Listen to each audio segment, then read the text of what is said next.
And like I think the time that like I started to realize it was like I don't remember what tournament it was, but there was a Strive tournament where I actually fought Maynard.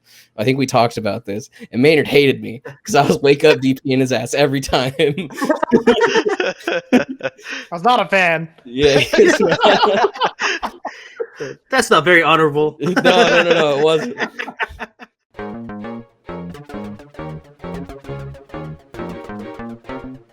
Hello, and welcome to the Absolute Guard Podcast. We're a competitive fighting game community podcast examining history and current events from the lens of the Arizona grassroots scene. Yes, welcome. This is episode 88. My name is Benny. As always, I'm joined by my co-host, John.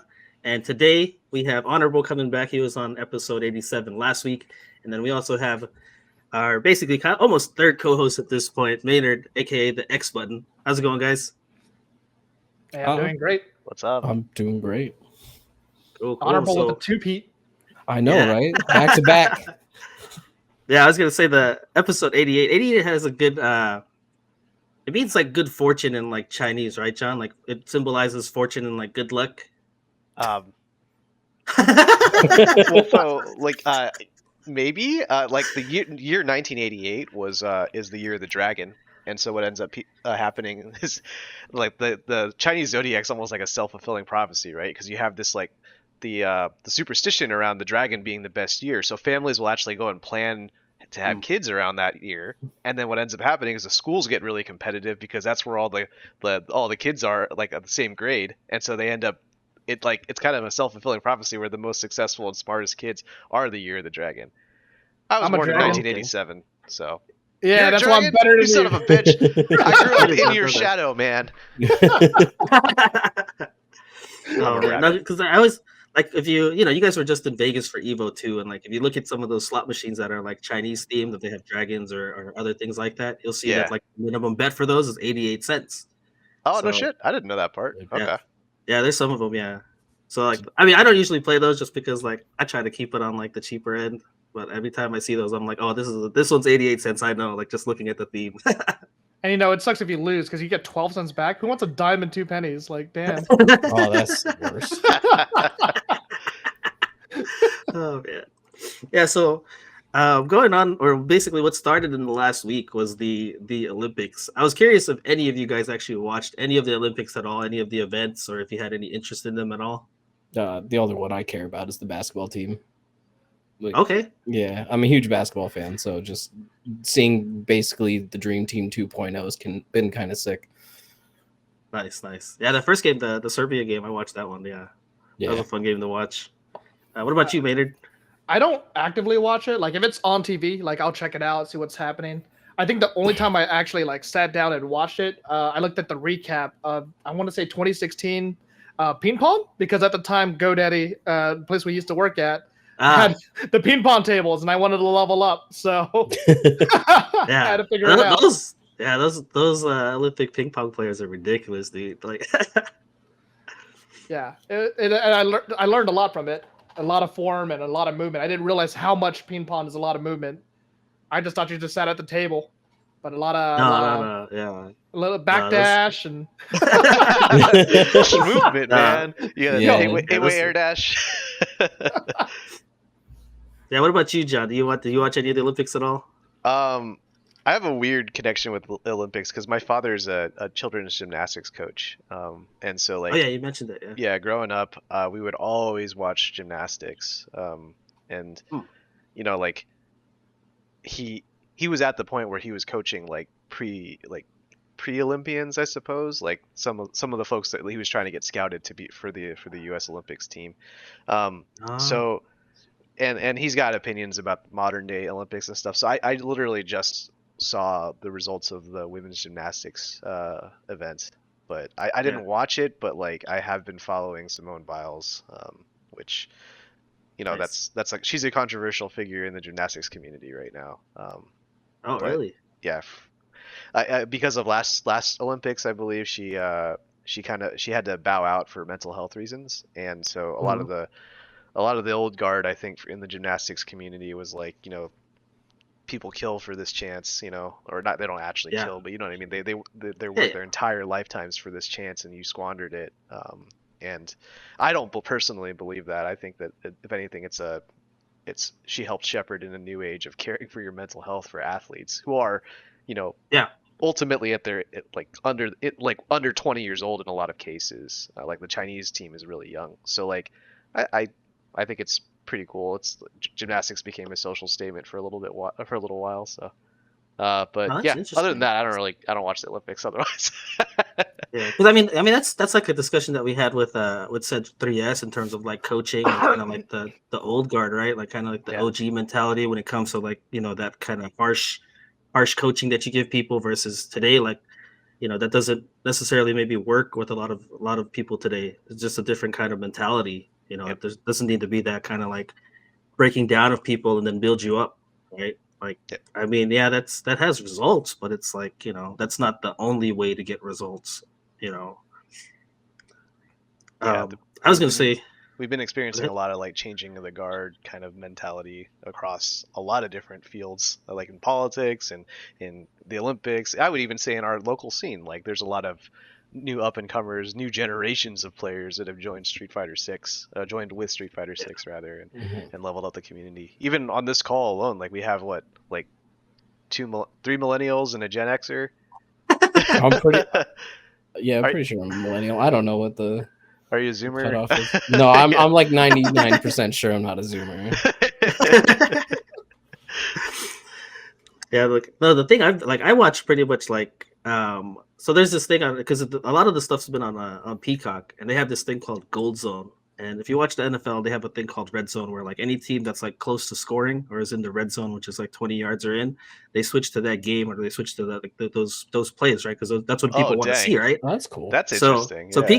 So Peacock has Gold Zone. So like if it's like anything like highly contested or literally like this is for a medal, then they'll switch to that, and they have like a 4-way split, or I think at most they had like eight things showing at once, and they were like, all right, we're gonna jump to this. This is for the gold medal. All right, we're jumping back to this, and it kind of goes all over the place. So like if you're just trying to see like highlights and stuff like that, and you got Peacock, like that's what I've been tuning into. That sounds awesome.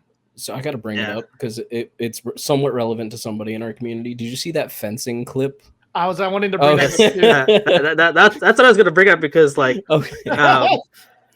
yeah, because like that's made the rounds in the FGC with the guy kind of like hopping, and like I think the most recent clip I saw was like they put the Guilty Gear controls with it. I saw that one.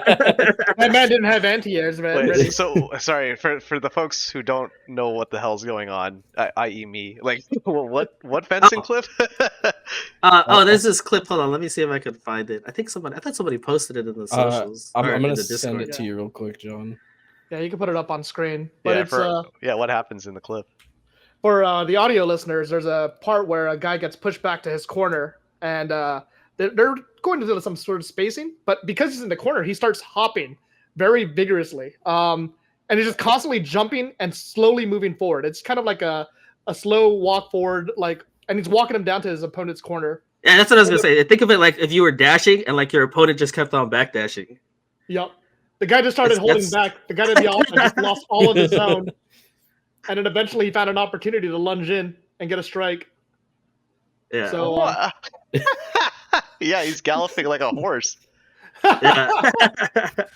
Yeah, so that's made the rounds in the FGC. And then like and then the person that Honorable is talking about is Driftwood, Nick Going. He was on our show on episode 10. We were actually talking about fencing, and how it relates to the FGC. So if you're interested in that, you can go check out that past episode 10.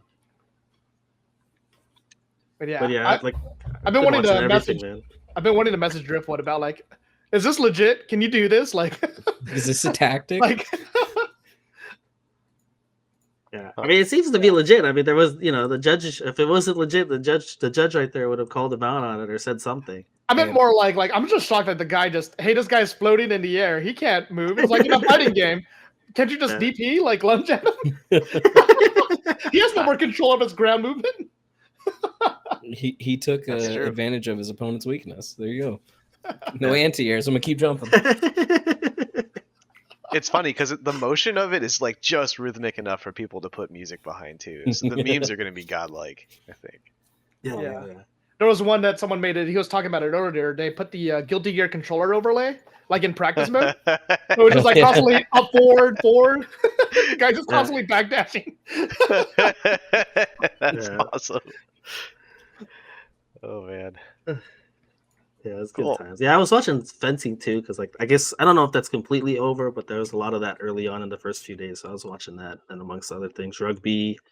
I like watching a lot of like the races, the swim races, or even like the track and field stuff should be starting next week. Nice. I've been seeing like pictures on Reddit of like, I guess like pistol shooting was on Reddit today. It was like, Oh yeah, Oh yeah, it's like air rifles. yeah, well, yeah. yeah, and that's super cool. I think a lot of I don't know. It's always interesting because my dad would tell me like right after the Olympics, that's when like gymnastics memberships like start skyrocketing because all the parents want to Mhm. go and enroll their kids, you know, after seeing Yeah. the big show on TV. So It's kind of like the Evo effect, huh? Yeah, that's what I was gonna say. Yeah, we get new members into the scene. People are looking for locals. Like, I don't think we brought it up last time, but I saw a tweet or something about that where somebody was questioning like, why would you go to Evo without like befriending your local scene first? And to me, the way I looked at it was like it's Evo's become more of like a casual thing, right? Like the whole kind of convention versus grassroots thing. yeah, So people hear about Evo, for them to find like their local FGC, like they'd have to be looking for that. You could be on social media and see a clip of Evo. I'm like, what's this? I'm gonna go attend this and not even think about your local scene. Like, I mean, I was kind of naive in that same way when I back in '09 when I was playing uh, Street Fighter 4 on a pad online. I was thinking I was the only person in Alaska playing Street Fighter at the time, and then I hear a radio advertisement about tournaments, and I'm like, they do tournaments for this, and then going there, befriending people there, then learning about like the national scene, like it kind of in a way kind of works backwards with Evo. I mean, I when I was at Evo, like I would meet people and be like, "Oh, where are you from?" And they would tell me where they're from, and I'm like, "Oh, what's the local scene like?" And a lot of people were like, "Oh, I don't really know. I this is my first Evo." A lot of people said that. There was one guy I met from Australia who said that, Oh, and I'm like, really? "You know, you're part of the Australia local scene. It's because of the net code, right? Like you can be from anywhere now and not engage with your local scene because the net code's good enough." Yeah. And honestly, I I don't know, I think mean, some go ahead. people might still have a hard time like finding the local scene. Like I did Hmm? get lucky here in Arizona, and same with California. And when I first heard about like fighting game scenes, like some random guy who just enjoyed playing fighting games brought the Evo DVD to the game store I worked at, and we watched a few clips, and that's where I learned about Evo Moment 37. Like I didn't even know about it beforehand. So, like being able to go there and then learning about the scene and finding like, oh, there's scenes out there, there's people that meet up, and getting into that local culture where people just thought it was arcades and arcades are gone. So that's the next step, try to find it. I guess another thing that's happened recently is the idea of like esports being part of the Olympics. I heard there was some deal that the Olympic oh yeah. Commission signed Yeah. with, um, I think it was like Saudi Arabia, who was like backing a lot of the esports initiatives lately. So um, we'll see how that evolves over time. We might be talking about the Olympics in a different context in the near future, you know. Yeah. Yeah, it looks like you're right. It looks like they said the first edition will be held in 2025 in Saudi Arabia. By 2025. 2025.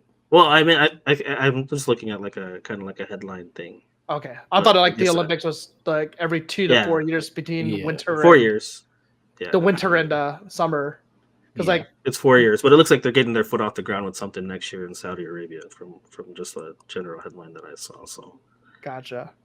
Yeah, and for history's sake, like this is actually the second time that Street Fighter has been involved with the Olympics. The first time was for Street Fighter 5, and they actually like released a set of tracksuits for everybody for that, and it was Intel signed a deal with the Olympics, saying like the Intel Esports Cup or something. I forget the exact name of the thing, yeah, but yeah. yeah, and I actually entered that tournament, and it was you had to use like tournament software that was not made for FGC. It was just made for esports, and it was pretty bad. So, but then we never heard about the Olympics being involved in Street Fighter again until now. So I guess they learned. Like there's all kinds of issues with it. It was like they were gonna roll it out as this big marketing push, and then the pandemic happened and screwed all that up. So Yeah. it's another time that Street Fighter 5 got a raw deal. Yeah, I'm most interested in the kind of like what they're going to implement, and whether it's going to be kind of like a team-based type thing, similar to like how gymnastics is almost in like you have individual scoring or something like that, or individual matches that run that way, or if it could it could also be individual, just straight up like boxing is or something like that. Or what about like fencing too? Oh yeah, there's a lot of 1v1 sports in the Olympics. I'm sure they could find a way to implement that type of rule set. Judo. Yeah. Oh, yeah. Well, yeah. I don't know. It'll be really interesting to see like how they end up even doing like qualifiers and stuff like that. Like, hopefully, it ends up, not just being like a big corporate thing. I think that's the thing I'm most worried about, and at least maybe be involved with some people that are in the community that could maybe have some input into like how things could be done. I think it will both involve people from the community and it will be corporate as shit. It's gonna it's all about the money. It's gonna be the money. Oh, yeah. I mean, then we're gonna have that whole like, oh, you sold out and blah blah. Oh, we already did, man. Yeah, we're the consumer now. It's okay. Yeah. Oh man. Well, the other part of this episode, we had Honorable on an episode last week, episode 87. Today was going to be more of a traditional. Well, part of it was going to be some of his biographical type episode. So typically, what we start when we talk to somebody about their history is more about it's about your gamer tag and its origin. Like, was that something that you came up with, or was it something bestowed upon you?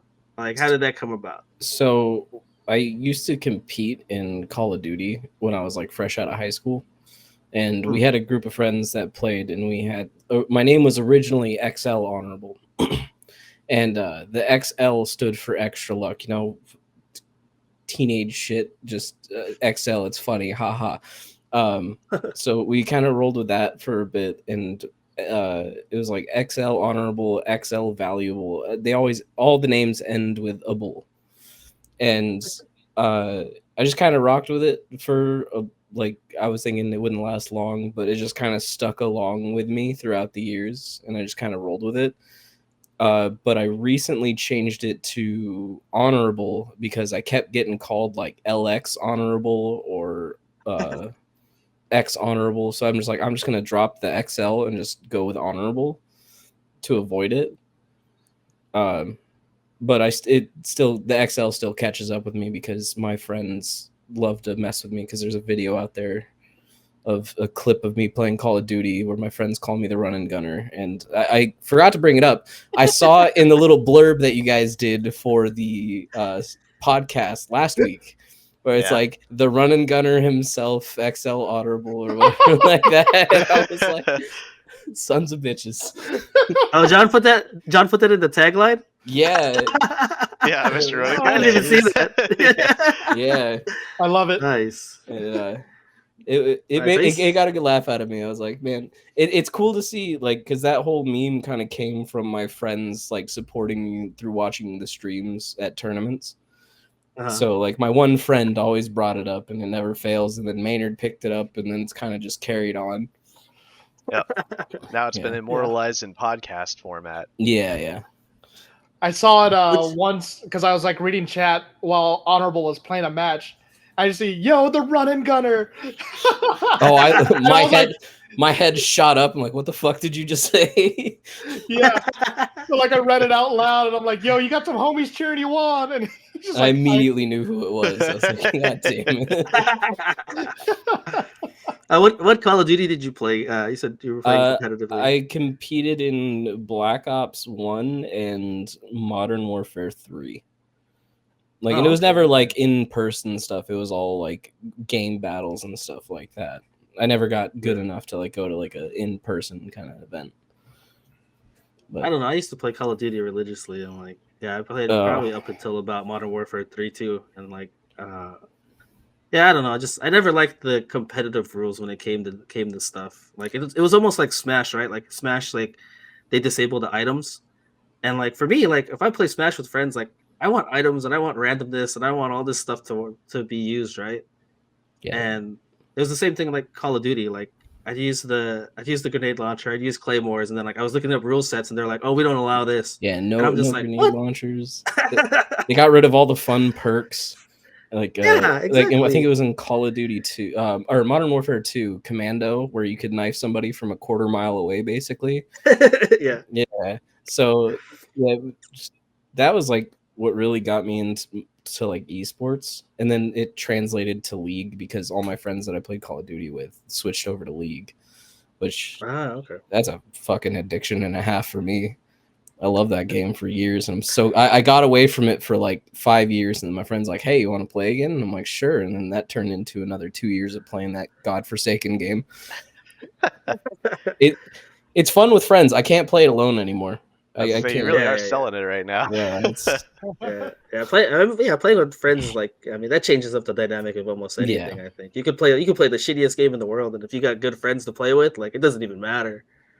yeah. But yeah, that's like more or less the origin of my gamer tag. There's nothing really Nice. too insane about it. While we're on the topic Alright, of the so- gamer tag, I actually have a clip of when Oh no. I was trying to understand what the XL and xLHonorable stood for. So I'm gonna go ahead and play it on the Oh, is stream this that right old now. Twitch clip of like back when we were playing It 5? is. It is my 4th most viewed Twitch clip on this channel. Oh, really? Oh my god, I don't even know why. I like it. I dig it. Oh, And I remember just, why. All of them have like strayed away from it, but like I'm like the one person that's stuck with it, like Keeping it throughout the year. alive. Yeah. I spent too much time on the internet because I thought it stood for extra ligma. Ligma. No, I was like, Wait, John, what? What'd you I don't say? know what that is. You don't know what is? Ligma? Nah. Ligma ball. Oh my god. And that is how I learned what The Ligma, Ligma was jokes. and XL stood for at the same time. yeah, I remember that. Rika got you good with that. Extra. That's every time I see xLHonorable, I'm like, it stands for extra Ligma. Extra Ligma. So what about? So you talked about playing Call of Duty competitively, and then that got you into esports, and then in the league. So when did you get started playing fighting games? Was like fighting games something that you kind of played casually in the back, or just with friends, or when did that kind of start? So I think the first fighting game I picked up was Ultra Street Fighter 4 back in like 2011 or 12 maybe, or I don't even remember. It might have been later than that. But I picked it up because I think I tuned into a stream of Street Fighter 4 and I saw Ricky Ortiz doing some shit with Rufus. I was like, man, this character looks goofy and it's like looks like a lot of fun. And I picked it up and I played it, and boy oh boy, I could not figure it out. I sat there for hours trying to figure it out, and I couldn't. And I was like, man, this game sucks. And so I that was like the one fighting game I played like a long time ago. And then when Street Fighter 5 came out, I'm like, man, I'll pick it up again. Like, I'll pick up Street Fighter. Street Fighter 5 looks cool. And that was when it was having its like main issues at launch. Yeah, so, the like, frames of one and lag. two. Yeah. And so I played it for a little bit, and I remember I was playing on a PS4 controller, and I bought a stick solely because I was tired of hitting the home button by accident on the PlayStation 4 controller. And That's because a I was specific use case. yeah, because I was using like the thumbsticks, and my thumb would roll off, hit the home button, pause the game, and I'd lose. So I was like, this sucks. I'm gonna go buy like one of these fight sticks, and that was the best decision I ever made for Street Fighter, at least because I started having a lot more fun with it. Interesting. Yeah. But I guess I would say when it really picked up was when I moved in with some friends, and my current roommate was one of them, and he found out I had Street Fighter 5, and he's like, oh shit, I really want to learn how to play this. So me and him like together just sat on my couch for like hours at a time, like learning the game. And I would say that that's kind of what like ignited my like drive to want to get better at it, is like having somebody of a similar skill level kind of leveling up together. And then I think the first tournament I entered was shortly after that, and it was John's Get Gouda tournament. Get good. Yeah, Yeah. I forgot about that one. Yeah. It And was a hybrid Swiss tournament. So I was just like, what's a pun I can make off of cheese? And it was the logo was like a wheel of it was a block of Gouda cheese or one of those wheels. And yeah, it was I think it was like you play a round robin, and then if the top two of each round robin progresses to a double elimination bracket or something like that. yeah, I think it was like the top two moved on to a double elimination tournament, and then the bottom two moved to a double elimination tournament. Oh yeah, so it was like a split bracket. Yeah. Yeah, and then the people that won the first bracket win like that's a full on traditional pot for the entry for the entire event. But the second bracket, you would get your entry fee back if you got first. Yeah. And yeah, I got my ass beat there. That was a very humbling experience because I was like, I felt myself getting ahead of my roommate, and I was like, oh, I'll go somewhere else and kind of see how it went. And then yeah, I felt I got smacked in the mouth pretty quick. Yeah, But I actually found the brackets for this. Yeah, it You wasn't. wanna send it to me? I'll put it on the stream on the video feed. Yeah, it's like I was just looking it up in the Facebook group. But yeah, it looks like you lost to Day Tripper, who I don't think is in Arizona any longer. And then I do remember Day Tripper. You lost to Braid Pipe, who's a Cammy player in Street Fighter 6. Yeah, I remember talking to him because I remember talking about Jury, and I called her Yuri. And he corrected me like immediately. He was playing Jury in Street Fighter 5. Yep. And I was like, okay. I'm like, good to know. Like it, but yeah, I think even in the round robin, like I was kind of confused because there was a guy who was playing Rashid and he whooped my ass. And he was like looking frustrated. And I'm like, why are you so frustrated? You're beating my ass. I don't know what to do here. And like as I've gotten better at fighting games, I understand now. I'm like, you fucked something up that you weren't supposed to fuck up. And like that sticks with me now more than ever. Interesting. Yeah, because I get it now. I understand why you were frustrated. I don't know what you did at the time, but I know why you were frustrated. Yeah, I had a situation like that at a local at TGZ. Played another like Fei Long player, and back in that time, Street Fighter 4 era, Driftwood Nick was the preeminent Fei Long player in our scene, and pretty much almost like the SoCal scene, really, or the kind of like the Southwest. And I remember playing against this Fei Long player, and typically I don't really like underestimate people and anybody that I play, right? But I kind of walked into this and I was just like, "You're not Nick. You're not gonna beat me." And I think they took a game off me. And then when I won, I stood up and I was like pissed off, and like I unplugged my controller and I walked off, and I was like, it was kind of like, I can't believe that just happened to me. Like I should have walked through this guy. And I don't think I ever saw that person again. So I don't know if I left the wrong impression with them or something. But yeah, like it was almost like that kind of moment, like you said, like where somebody was just kind of like pissed off and you're just like, "What, you're winning?" Yeah. But once you get involved in this kind of stuff, like you can almost, like you said, it could be a drop combo. It could be some setup that you dropped and you get hit by something that just like, oh man, I messed up this safe jump or whatever. Yeah. Or they could actually be mad at you and be like, I hate this matchup. You get that sometimes, right? Oh no! Oh yeah, there's some people in the scene from back then that would be like that about Honda. I'm not gonna name any names. But no, not you. Fuck that not character. You had success against that character. There was some people that were pretty. There's some people in the scene that were pretty vocal. Like even while I was playing against them, like I would constantly hear like, "Why would you do that? Like, why is this plus, or why does this hit low? Why does this like the whole time you're playing?" And I'm just like, I wanted to talk back to them, and I'm just like, the other part of me was just like, you know what? I'm just gonna let you hold all of this inside, and I'm just gonna continue to beat you, and you're just gonna hate this character for the rest of your life.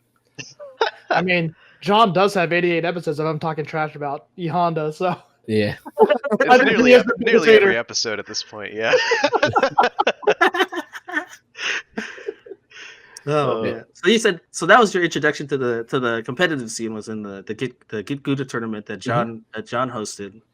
That was also a free tournament, right? Like you were just trying to. I think there was an entry fee and a venue fee. Was there an entry fee? But I think it was only like $5. Because Okay. I know there's a venue fee for TGZ, and I'm pretty sure there was an entry fee. Oh, okay. Yeah. The plan around that tournament, because I think actually Jess helped me with that tournament. That was like I had just started dating Jess at that time, and so she was interested in what the FGC was about too. So that was her first time running a bracket, if I recall correctly. Nice. But the advantage of that format was, hey, we're paying, because at that time I think even venue fee and tournament pot, like it was still kind of a lot for a lot of people, and we were still as a scene getting used to the idea of paying for that much. Yeah. Nowadays that's like small pickings because of Yeah. inflation or whatever the hell you want to think about. But like either way, the the idea was your value is around getting more matches than just going 0-2. So you play a full round robin, you get your ass beat during the round robin, but then you also have that second chance bracket. So people were playing like 8 or 9 matches and getting their fill that way. Yeah. Side effect was it was really really long. It wasn't for me. Yeah. Like I was fair. like it was overall like the event was long, but like I didn't play very long. Like I got some casuals in at the end, but I spent most of my time just like watching. Okay. But yeah. It's 'Cause I cool think- though that like you've got all those memories like kind of burned into your mind. Like everyone's got their first competitive experience burned into their mind, right? And it's like, Yeah. I don't know. I always look back on that stuff and I'm like, man, if only I knew what I know now. Yeah. Like Yeah. I look back and I appreciate it, like to where I'm at now, at least in the community. Because like back then, I social anxiety is a bitch. Like Absolutely. I struggle to talk to Mhm. people, but now like I feel like I made some pretty good friends through it. And like back then, I think one person came up to talk to me. I don't remember their name. I want to say it was like they were a Vega player. I know that much. I love how we Mm. always remember what character they played, but we don't even remember their Yeah. name, right? Yeah, that's the way. And they did really well in the tournament, if I remember correctly. And they like everybody was kind of popping off for him because I think that was like the farthest they'd gone before. And he came up to me and asked me and like how I was enjoying it and all that. And I was like, oh, this is really cool. It felt very welcoming. Oh, nice. So like Oh, I think I know you're. Big Is it Rump Kahuna. Nasty? Rump Nasty. I knew it was some goofy Rump ass Nasty. name, but yeah, Rump Nasty. Rump Nasty. Yeah, I was that's- trying to think of Vega players. Yeah, Yeah, I remember who that was. Yeah, I forgot but his yeah- real name, but Dustin. Okay. I kind of want to relay that kind of same thing. So like whenever somebody new comes into like a tournament, I try to welcome in the same way I was welcomed. Like just hey, how'd you do? Is this your first tournament? Like now we have more like social interaction with like Discord and stuff. Like so trying to get them into the Discord and trying to get them more involved with the community. But Yeah. I still try to just at least make it like, hey, how'd you do? Are you having fun? Is this your first time? All that kind of stuff. Because Totally. I feel like that's the best way to kind of keep people coming back and people coming back trying to improve. 'Cause- That's exactly what like when I did my first tournament, or I joined my first tournament. Rick was that guy for me. He came up to me and was like, "Oh, how are you doing? Do you want?" Like I was having issues with my stick, so he even let me use his stick. Mhm. And he was just very welcoming. And then I tried to do that like once I started running tournaments too. So it's cool to see that that it's first impressions are everything, man. Mhm. Realistically, because Yeah. again, everyone's trying to triumph over that social anxiety of jumping into a pool of sharks from their vantage point, Yeah, And Yeah. because everybody there, like everybody felt like miles ahead of me. I was like, I don't even feel like it's worth like kind of like trying to ask questions because it might seem like a stupid question. yeah, you're But, worried like, about wasting people's time, right? Exactly. Yeah. Yeah. Mhm. But luckily, that was like the opposite case. Like I told him, I'm like, oh, I think I was playing like Nikali at the time, and Velociraptor I think was playing Nikali, and he told me, he's like, oh, he's really good at Nikali. He's like, you don't have to ask him questions. He's like, but I strongly recommend just watching him play. So that's basically what I did. Like anytime Velociraptor was on the screen, I was trying to watch. So Yeah, that's one of the best ways to learn. Like, I mean, I get the social anxiety part too, and it's just like, I think for me personally, like, I didn't necessarily introduce myself to a lot of people right away. But then when I started doing like the TO thing, that's when it was just like, people would come reg and they'd get to know me that way. Or when it's like, hey, thank you for coming to this event, and like, I'm giving them the rundown, it's double elimination, that kind of stuff. Like, that's when like kind of the more friendly side, I guess, of me came out. Because usually when I'm playing, like I'm not, unless we've got like a history and like we've got some camaraderie already. Like most of the time, I'm like murder face. Like I don't even say shit to you. Like I'm I was just there gonna to say play.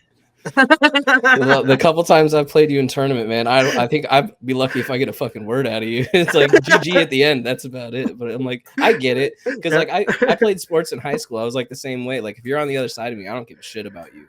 I'm like I want to beat you and I'll do whatever it takes to beat you. But like the older I've gotten, that's kind of died off, and I haven't played competitive sport in forever. Yeah, usually it's like in the game, like like I said, unless I have some kind of history with you and like we banter back and forth, and that's kind of how it is. Then usually I'm pretty quiet. Like if I don't know you too well, and then afterwards it's just like we can ham it up all you want. Yeah. Yeah, I mean, I remember when you joined the scene, Benny. Like, you also had the benefit of like word coming in that someone from Alaska was here, and we were all like, "Oh, we need to see how we measure up against this guy." Yeah, because I remember meeting you at one of Rick's Pizza tournaments too, and it was that same deal where like introduce yourself and stuff like that. But and then your tournament results, obviously, when you started beating everybody with Honda, everyone was like, "Who the hell is this guy?" That also opened the floodgates. See, right? So that was it the pizza place? I think it was a sandwich place. Either way, it's like food place. It was in Awatuki. Yeah, but yeah, I got humbled there too because like I remember I think I went 0-2. I think I lost to Matt and somebody else, and then I played casuals. I think it was like you and Reese. Like there was a casual station off to the side, and I was getting bodied over there too. And I was just like, man, what am I getting myself into if I moved out here? But then, like you said, that first tournament after I moved, like I think I got third place that tournament, and that's when everybody was just like, "Who the fuck is this?" Like we already have to deal with Nico.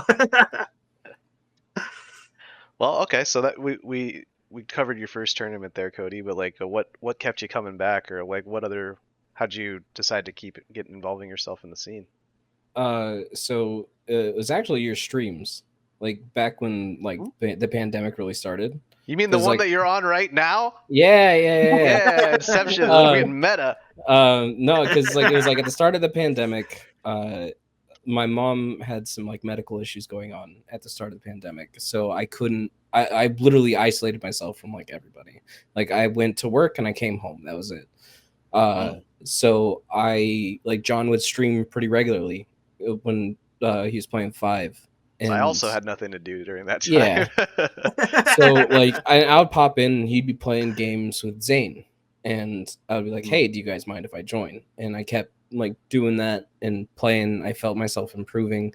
I was playing Alex at the time, who everybody was like, "This character's awful." Yeah. But I'm like, "This character's fun as hell. I don't get why everybody hates him." But like that's what kind of like kept me around when like everything was shut down.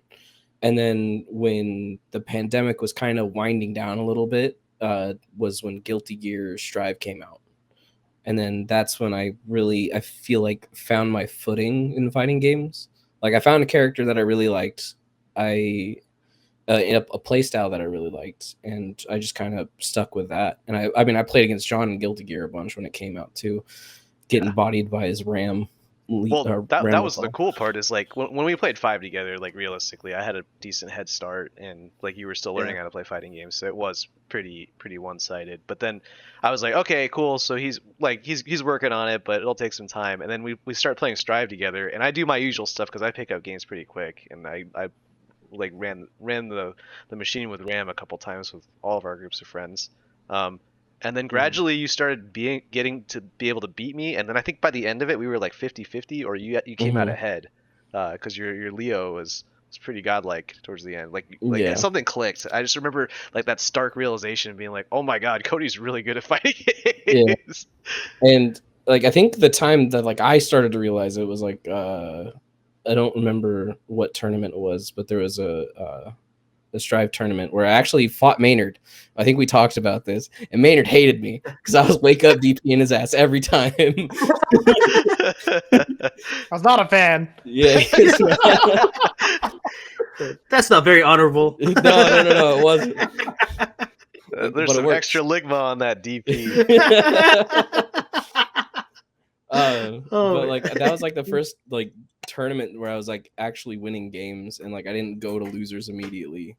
and like I think I ended up getting like 7th in that tournament. Nice. Yeah, and I think that was when I was like, man, fighting games are fun.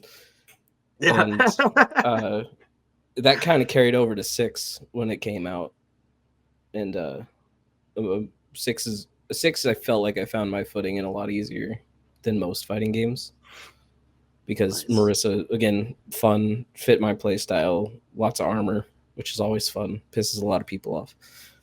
Yeah, I think that was a great question you brought up too, John. So I don't know if we talked about this with you, Maynard, too, but kind of like what brought you coming, or what made you come back and come back again and again to fighting games?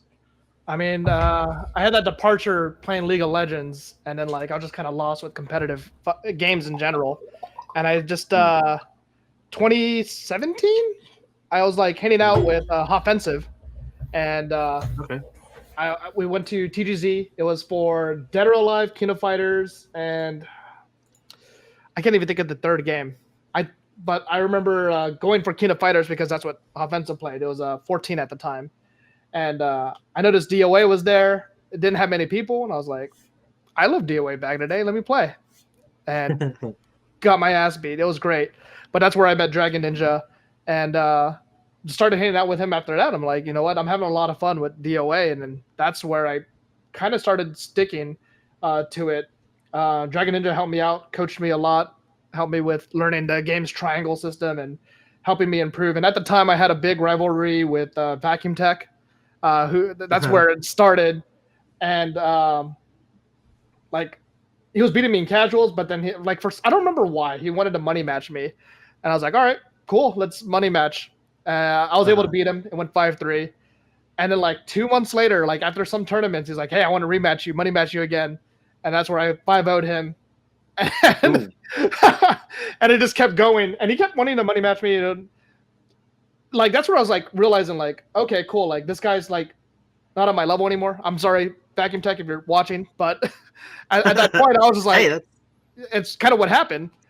And then I started like, okay, well, who's my next goal? Godsaw was constantly always beating my ass. It may have been partially like a bad matchup, but I kind of treated it like a Mortal Kombat arcade mode where I'm just climbing that tower. Yeah. Climbing the ladder, yeah. Yeah. So yeah, that was like my next goal, to try to beat him, and then eventually go to beat Dragon Ninja. Oh, actually, Slarix too. Slarix was another one of my rivals. There was a point where it was a triangle system of like me, Slarix, and Godsaw trading, and then just Dragon Ninja on top, like Shao Kahn posing.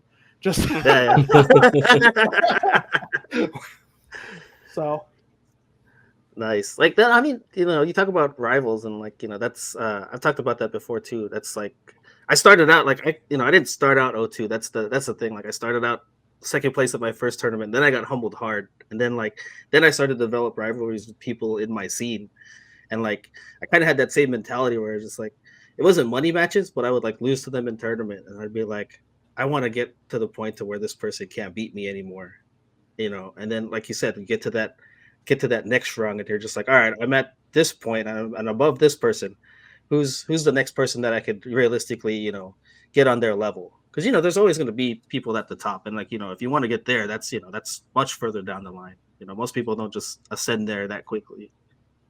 yeah, I actually had a moment like that in Street Fighter 6 when it first came out. I want to say within the first 2 months, we were going to the west side part of Phoenix. I already forgot the venue name, but there was a guy. He's active in the scene. I think he plays mostly Guilty Gear, but his name was B-Hop. And at the time he played Ken, and it was very wild. A lot of Dragon Lashes, a lot of DPs, and I was like, why did I lose to that? And that was like the first thing I was like trying to lab, figure it out, and able to take the next one from him. I've been asking for him to come back because I want to see him play more, because I see him play other games at a really high level. I think he's also playing Tekken, so I want to see him come back, because he did say he was going to play with Akuma, but I'm calling him out. Yeah. You're not here yet. Hi. He has the same issue with Akuma that Tony has. No jump back fireball. Oh, man. Told you guys. Yeah, I think Told you that as soon as Akuma comes out, everyone was waiting for Akuma. They'd find a reason to not play Akuma. Yeah. I'm going to yell at my roommate Kidney for Terry now. that's always the thing though, man. It's just like, yeah, that's why when like Honda came out in 5, like I was semi-hyped to see him, and I was like, oh, he's in the game finally after what was it, season 5, season 4, or something like that. It was late. And it was just like, Yeah. and it was, by that point, I was like, oh, he looks cool. But when I started to play him, I was just like, he's not like how I want him to be. And, I was okay with that. Some people just, they would just constantly bitch about it. And I was just like, you know what? Like, this version of him is not for me. And I just decided not to play him. Yeah. And they've kind of fixed him.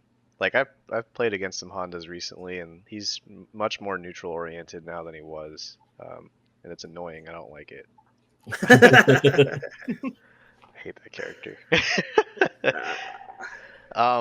One thing that kind of so we've been obviously we're on a hiatus for a couple months back, right? Or pretty much all of this summer, like June and July, right? And during that time, they announced the season pass for Street Fighter 6, and like with Terry and Mai and Elena and Bison, right? And I was curious of like, well, I have, so this has been kind of on my mind for a while, and I kind of just wanted to air a grievance with it and use this podcast as a platform to do it because I don't want to put it on Twitter. So everyone's complaining about how it's too early for guest characters, right? Or like season 2, like why guest characters right now? So like having been in the fighting game community long enough to see like all the YouTube comments regularly on any new fighting game trailer, like everybody always just wanted some kind of crossover. Everybody wants guest characters all the goddamn time. Like people, like I don't like Benny in our group. Like Fred always asks for guest characters and how cool it would be, and Street Fighter should have a guest character and stuff. And so I got tired of hearing about that stuff. So when they announced that Terry and Myra in the game, I was like, yay, that's great. And then now all you hear is about how there shouldn't be guest characters in Street Fighter. Like it's the opposite. And like the kicker, the main piece of feedback that I want to pick apart is that everyone's complaining about how it's too early for guest characters. The game should have been more established first, right? But the reality of the situation is we have the benefits of hindsight here. So we know in 2019 at EVO, they were giving out art of like Capcom and SNK characters together, right? So what they were doing at that time is they were inking that deal, trying to figure out like, because SNK knew they were going to release a new Garo, and then Street Fighter 6 had already been announced or was heavily rumored at that point, right? So they're inking this deal, being like, okay, so in 2024, we're planning to release Garo, so Capcom, you should release Terry and Mai for like the crossover promotion, specifically for Garo's release, and that, they're kind of estimating the dates and they're trying to figure that stuff out. And then the pandemic happens, so Street Fighter 6 gets delayed by a year, and so the game comes out, but they are still beholden to Garo's release schedule, and they're still beholden to whatever was in that contract. So it's like everyone's like, oh, it's too early. In reality, we should be on like season 3 of Street Fighter 6 right now. The game was delayed, and the game is all the better for it because it was delayed. But like, that's kind of why I'm like, I don't think the season 2 too early thing holds water. It's like no one really has a choice. So we have Bison and Elena at least, and Terry and Mai have to be in there this year to promote Garo's release. So like, tough shit. So that's again, it's more of like try to think about like what's been going on in the background. Try to think about the development history of these games, and it's not always like a dumb like it's not just them being stupid. Sometimes it's just like this is the way it planned out because 2 companies made a deal. Yeah. So. I always look at those kind of things, and it's just like, I just feel like you can never make everybody happy, and unless you release a freaking like a Mugen roster, right, where you have like 80 characters in there, like nobody's gonna be happy. The launch group, I saw people complaining that the original 8 World Warriors were in there, and I'm happy to see them because I've been playing since Street Fighter 2 in the arcades, so like I want to see those guys come back every game if they can, and I want to see what how the new system works and what their new moves and iterations are and how they play and all that stuff. That that caters to me. The new characters are kind of like whatever, the JPs and the Kimberlys or whatever. I'm just like, oh cool, another ninja, and then whatever. Like those characters are whatever to me. But again, like you're not gonna make everybody happy. There's gonna be somebody complaining about something. Why is Guile in here? Why is Honda in here? Why would you bring back Sim? Why is Geef in here? Like, you know what I mean? Like, somebody's gonna bitch about something. So I just kind of like I don't even worry about that kind of stuff. But really though, Benny, why is Honda in there? I don't know. You gotta ask him. He's part of the original 8, and because they left him out of Cross Tekken. That's why. Oh yeah, because that game was that might have been a blessing for him. He was the one that got left out of Cross Tekken. I got trolled. He's on the side of a bus in the stage. Oh, and then what was the other thing? Oh, Jack had a costume, had a Honda costume, and that's the extent of Honda in Cross Tekken. And I was just like, at this point, you guys are just trolling me. Like, just put him in the game. So I was just thinking about it because we were talking about like DLC. Could you imagine if Dhalsim was a DLC character? That'd be the most hated DLC package. Exactly. See, I mean, put him at launch, or you put him in DLC, and people are like, "Oh, what a wasted slot! Nobody wanted this character. He was 2% in Street Fighter 6. Why is he in Street Fighter 7?" And I'm just like, the way you do it is you make female Dhalsim. Oh god! I'm serious. You make waifu Dhalsim, yeah. and then you release Minot, and suddenly everyone that's one of the most popular characters, despite being one of the most infuriating ones to fight against. You got to go waifu. You go all in on waifu. Now I'm thinking because would you give female Dhalsim hair, or would you keep the bald thing going? Oh, are we talking like the Dimitri Midnight Kiss thing, where you see the gender bent version of Dhalsim? I don't know. Or you guys know what I'm talking about? That super that Dimitri has in Darkstalkers, where he gender bends like all the characters. Oh yeah. Fucking thirsty people make compilations of it and shit. Yeah. I'm expecting waifu Dhalsim to have her hair extend like Milia Ray from Guilty Gear. The Stand Fierce is just like 2 braids that come out. Like, what the fuck is that? Oh man, that'd be something. I'm thinking a mullet, like bald on top, but then but the locks flowing so that way they can still be her attacks. No, you can't do that. Where have we gone on this show? So one other thing that I as we were talking through your bio, Honorable, we briefly touched on what your welcoming party was like, or what the welcoming mat looked like for everybody for people who are joining the scene, right? And that's actually really pertinent right now because I promised myself that we wouldn't have another Evo show because this is like the 4th Evo show this year. But one of the aftermaths of Evo is that the community explodes. Lots of new people join. I got my first tournament organizing experience hosting a Here Comes the New Challengers tournament.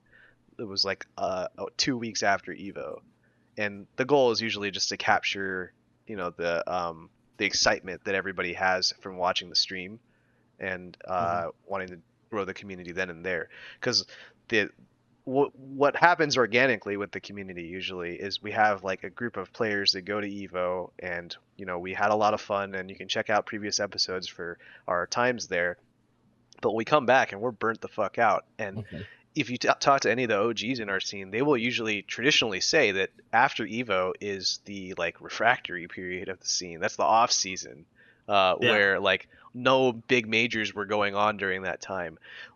For a little while until the next Evo kicked off the season, or until I think it was SCR that would kick off the season, or NCR, one of those tournaments, and then you'd have the Big 5 tournaments or whatever was popular at that time, and then Evo would cap it off, and then we'd cool off again. So our top local players were always exhausted, and so there really wasn't anybody there to welcome the new people. Nowadays it's different, where esports is a 24/7 thing. There's we played in a tournament on Thursday right after the week after Evo for World Warrior, right?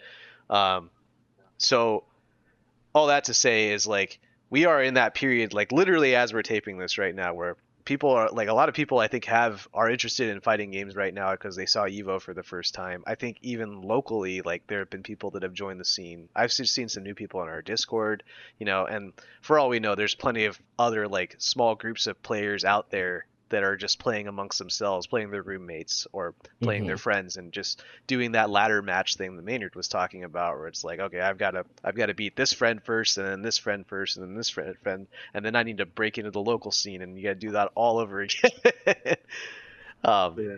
So I think we're seeing a lot of that growth right now, and I was curious about, like, both as organizers, as players, as people that have gone through that scenario, like, what would you guys do to welcome? How would you guys welcome new people into the scene? Would you even welcome them at all? Would you have a tough love kind of feel? Like, given your current circumstances in the community as a TO, as a veteran player, as a new TO, you know, Cody, you're like, you ran your own couple tournaments recently too. Yeah. Like, how would you greet new players nowadays? I'm trying to see Actually, who looks like they have the most formed answer. I don't have let right now. me interject real quick. So it's funny you brought that up, because I saw a tweet about that from James Chan about kind of asking about the old heads of, you know, basically if there was a after Evo, was there kind of like an off season? And and I know our very own Saber AZ chimed in and he said, yeah, in AZ our scene ramped back up in January. So they basically took off like the rest of whatever that, you know, whenever that event took place until January, and that's when he said he would play other things like Unreal Tournament or Counter-Strike or whatever. Like there'd be this huge kind of FGC downtime before, like you said, the things ramp up again with the events for the next year. I'm gonna keep calling it refractory period because I think it's funny. But for me, like last week we had the Gaming Zone event, and we saw like 3 new people and try to get them into the server immediately and just show them the ropes. And try to be as welcoming as possible, because like I did see some people, like one of the things I saw on Discord was like, hey, what's everyone's skill level? What should I expect? Because I don't want to just waste my time and go out there and do a tournament and waste money. And there are a lot of different answers. The answer I gave was, I think you should try it immediately just to see like, hey, how do you like the tournament experience? Because sure, you're going to go out there and your first time, you're probably going to get beat. I don't know how bad, but you will get beat. Now you got to see yourself and reflect on yourself. Do I want to learn to get better? Do I want to learn how to beat that guy that beat me? Or man, this is too hard. This is too stressful. This may not be for me. And I think that is a good thing to just first open up to yourself and try to be honest about it. Because if you're just stressed and you're not bringing any enjoyment, and like, you know, as much as I want you to come in here, I don't want you to have a heart attack. So, you know, if you find a way to like, hey, I want to take on that challenge, and that guy that beat me, I want to beat him back. Like, that is one of the best feelings I had in like DOA. Being able to beat Rob and get over that hump was such a big, fulfilling situation. That the pop off that I had, like, I just want to take off my shirt and just scream for a minute. Such a good moment, you know. He would have appreciated that. He's a big wrestling fan. Oh, yeah. But the thing is, like, you just it's not going to happen overnight. You got to see if you want to work for it. And the cool thing is right now, like in this scene, in this current like environment that we have, this the best time. I've never seen so many people like willing to help each other out, willing to talk each other through the situation. You know, like while our channel isn't like too open, like with the replay reviews, like see when someone does post a replay and they're like, hey, I want some feedback. The feedback I see that comes out of that channel is amazing. A lot of people just breaking down like, hey, this timestamp, here's the situation. I don't know if you should have done that. Maybe you should try this instead. And being able to get that is such a nice feeling. Being able to see people help each other out, and the next time they go to an event, they start leveling up and you start seeing them in top 8. So yeah, I have to agree with you in terms of like just the scene as a whole being helpful, because back in kind of like I'd even say that even the 5 days, 4 and 5 days, like things were very kind of cliquish. And it's like, you know, aside from the Tucson Phoenix thing, right, you still had like people that had their own kind of like training groups. And that's fine because, like, you know, depending on whatever's going on in your life schedule wise, or maybe if you want to play offline, you know, maybe some of you are in the East Valley and like, you know, it's kind of a pain in the ass for you to get there, right? Or vice versa. And you get these kind of like little clicks that happened. And I feel like now it's like with the Discord and everything, there's basically kind of like a collective, and it's like, yeah, like you said, people. If somebody posts something and says, "Hey, how do I deal with this situation?" You've got various amounts of knowledge coming through. Whether it's kind of like I usually like I'll hit on like the basic kind of things that I see because I'm not super technical about stuff, and then I see other people say, "Hey, this is -3 or this is +2. You can't do anything here. Don't challenge here." They get into more technical stuff, and like you said, there's a lot of knowledge and a lot of helpful things coming from like all kinds of people, and various I guess kind of almost like tiers of levels of players that I'd see. Like you see John chiming in, you see other people that maybe haven't been playing as long chime in too, and they have great advice as well. Yeah, the cool thing is that everybody learns differently, right? Like I'm a person where like the technical stuff resonates with me more so than the emotional stuff. But lately, the emotional stuff is more important to me. Than I can just hand wave a lot of the technical stuff. And so it's like it's not even just like you as a person, like how you learn, but also like what you are currently feeling at the time where you are in your growth journey. You might need like emotional support more so than like technical support. Yeah. Technical support. Yeah, tech support. Did I resolve your issue, Benny? Yeah. Are you anti-air Are you now? Are you You gotta talk to the IT guy. That's John. I don't know anything about this frame data shit, man. Oh, Zero man. ticket for this. Yeah. New meaning to the word crowd strike, huh? Okay. So, but yeah. I'll go back to that you? question. Yeah. So it kind of varies like from skill level, I guess. Like if you're somebody who's like you played the game for a bit and now you're wanting to get into it a bit more, I feel like there's kind of a tough love. Like I'll welcome you with open arms and play against you as much as you want. But if you're not going to ask questions, I can't answer stuff for you. And I feel like it's very important to like if you do start going to your local scene to remember ask questions. Because if you're losing to somebody that's better than you, there's a good chance they have answers for you. And I feel like that's really important to kind of remember. Because, I mean, there's also times in tournament where, like, you're salty and you ask, like, why did that beat me?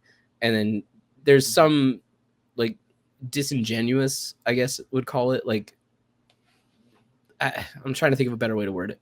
I'll go for it, man. It's just salty. Like you could take it. You could either take it seriously, like whatever they respond back with, or you could just kind of sit there and stew in your own hatred for what just happened. And I feel like it's important. Like if you're gonna ask that question, be prepared for the answer, and don't just throw it away and take it as like, oh, that's bullshit. Yeah, I think it's really important to if you're gonna ask questions, be genuine about it. Like don't just do it because you're pissed off. Do it because it's you're wanting to get better. Like, and again, that's why I say, like, if you're a brand new player, like, please, by all means, like, I'll help you. I'll help you understand, like, the buttons and all that kind of stuff. But if you have some bit of understanding with the game, there's going to be a little bit of tough love, and it's on you to kind of want to improve. But that's also a mentality I haven't because of sports. Like, if you're not going to ask questions, you're not going to get better. Yeah, I mean, that's something I've always kind of fought with too in terms of like people's competitiveness, because I'm naturally a very competitive person, and like when I lose, like I want to go back and I want to beat that person. I might not, maybe I don't go about it the right way sometimes in terms of like labbing or like trying to figure stuff out, but like the fire burns in me that I want to beat that person the next time I play them. And I always find it that's why when Maynard talked about like put yourself in that situation, and see how you feel about it. Because a lot of people don't handle that well. They don't handle losing well. They don't handle things not going their way well, especially like, maybe they've had success in a lot of other competitive things that they did, right? And this is the first one where it's just like, damn, I just got my ass handed to me. And they don't know how to process that, If you've been successful in everything else you've done in your life and you come into the FGC and get bodied by somebody that you think you're better than, then, you're going to have a freaking terrible time until you kind of put that in check. It's kind of like the inverse of what we were talking about earlier, where someone joins the scene as well. Like if you are welcomed into the scene, like what do you do with that? And some people have an expectation of themselves out of the gates that may or may not be actually informed by reality. But this is excellent because this is actually where I wanted to go next. Was, you know, we've been in this situation already before where we have welcomed new players into the scene, and we've been in the situation where there are times where that welcoming is not appreciated, or it doesn't resonate for whatever reason. Someone's salty, and I'm kind of tiptoeing around this, but what do we do as players when like we when scrubs join the scene? The reality is, if someone shows up and they have a scrub mentality, like how do you guys handle that? How do you frankly, and this is awful, but how do you recognize if someone's worth your time or not? I'm in that position lately where it's like I have like a you know, I've got a really busy schedule as far as like my work life and we're looking to buy a house, all this other stuff. But I also recognize that a lot of people enjoy playing with me and enjoy some of the feedback that I give them. So I have to kind of distribute my time based on people that I think are going to receive that well. If anything, I feel like a personal goal of mine after Evo is to narrow the amount of people that I coach to a specific few that I've identified as the future of our scene. But then it turns into like, how do you quickly figure out if someone's a scrub, if they're actually going to take your advice, or if there's frequent times when I can tell they're asking me questions just to hear me talk and hope that I give them like, the silver bullet, golden quick answer to being as good as whatever they want to be, and so I'm curious about like, how do you guys handle those situations? If someone's acting like a giant scrub in front of you, how do you roll with that? How do you like, what's your course of action? Benny, you probably have the most experience in this, I think, over the years, right? I would say, I usually try to give people, a chance at first, just to kind of see where their mentality is at and what they're thinking, right? And it's just like, the easiest thing, especially with the Discord now, is like post a replay or something. Give us your CFN or something. What matchups are you having trouble with? A tough loss, something like that, and let us analyze that. And that's kind of like the baseline, right? And then it's like, now I'm going to give you feedback on this, or somebody's going to give you feedback on this, and then it's a matter of whether or not you're going to apply that, or how you're going to apply that, and use that knowledge that you just gained. It's almost like what Cody was saying in terms of like asking questions, like, you know what I mean? Like, if you're salty at a tournament, like, you might say something like, "Why would you do that there?" And if they really wanted to be, if they wanted to like break it down for you, if they wanted to break it down for you, it'd be like, well, every time you did this, you would do jab, jab, and then you would walk up and throw me, right? So of course I'm going to EX headbutt there because I'm not going to get thrown, right? And it's safe and whatever, right? And it's like, I was taking the information I learned and I used it against you. Now you can go back and be like, okay, so the next time that happens, maybe I'll do something else, or maybe I'll DP if I have a character that has a DP, because now we're playing that mind game, right? And usually I kind of have a short fuse when it comes to that kind of stuff, because it's like, if I gave you that opportunity and then you come back and you still kind of have this scrub mentality, then a lot of times I just feel like you're beyond help. Like at this point, like you're like you said, like you're only wanting to hear what you want to hear. This move is bullshit. Yes, it is bullshit, but there's ways around it. How are you going to deal with it? How are you going to avoid it? How are you going to get away from that situation so that you don't have to deal with it, right? Instead of saying, yeah, this sucks. Like, and I'll admit I vent a lot about a lot of, stuff. I mean, even to you, like the freaking walk forward and walk back Chun-Li shimmy stuff, and I get thrown because I'm holding parry, and I'm just like, she gets to go home, freaking take a shower, come back and throw me and punish counter me, and I'm like, fuck this shit, man. I don't get to do that, right? And I'm like, it drives me fucking wild, but at the same time, I'm like, maybe I just need to stop parrying, right? And like, I gotta self-reflect. That's my mentality. Now, if you don't have that same kind of thought process, then there's gonna come a point where I'm just gonna be like, I don't even know how I can help you anymore, because you've asked for help. I've given you what I think can help you, and if you're not applying it, then so be it. Like, to me, like, at that point, you're kind of a lost cause. One way I try to like keep myself humble during that kind of conversation is I'm like, maybe the way that I'm teaching them and presenting them the information that I have is not like resonant with how they like to learn, and then I kind of leave it at that. But there are other times when you're like, nah, you just want to hear an excuse for why you lost. So identifying that's hard, I think. I'm trying to think of like there hasn't been like a point for me of like where I've taught somebody something and they didn't apply it that I can think of off the top of my head. Maybe that's because like I just forgot about it. Like, I mean, all right, clearly you didn't care enough, so I just threw it away. Like one person I can think of that is like, to me, improved a lot is Elijah. Oh hell yeah. AZ Young. AZ Young? Mhm. Yeah, and one thing I love about him is that he always shows up. Like he Yes. comes to TGZ every week. If we have a lobby up, he always pops in, regardless for how long it is. It may not be like the accelerated improvement that Freezy had, but it's improvement nonetheless. And if you're willing to show up and like take the information that's given to you and apply it, then that to me is like, I will always have time for this person to help them. But if you're a person that like asks, like you said, they ask a question, they don't seem they're just looking for an excuse, then at that point I'm like, I'm probably just gonna forget about you. And I don't mean that in like a mean way, but I mean like you're not being serious enough for me to care. And I feel bad for saying that, but at the same time it's also like true. Yeah, I think you bring up a good point, a great point with Freezy too, in terms of like the kind of the learning curve or like the acceleration of getting good, right? Mhm. And it's easy for people to look at that and be like, how did he become so good, right, in such a short amount of time? Why can't I be there? And for me, it's like one of my favorite sayings is comparison is the thief of joy. Like if you constantly compare like what you're doing with somebody else, like you're never going to be happy, because while you're making these little improvements, they might not be the gaps or the that Freezer is making, right? Or you're not climbing as high as he is, but at the same time you're still improving. It's just not at the same pace.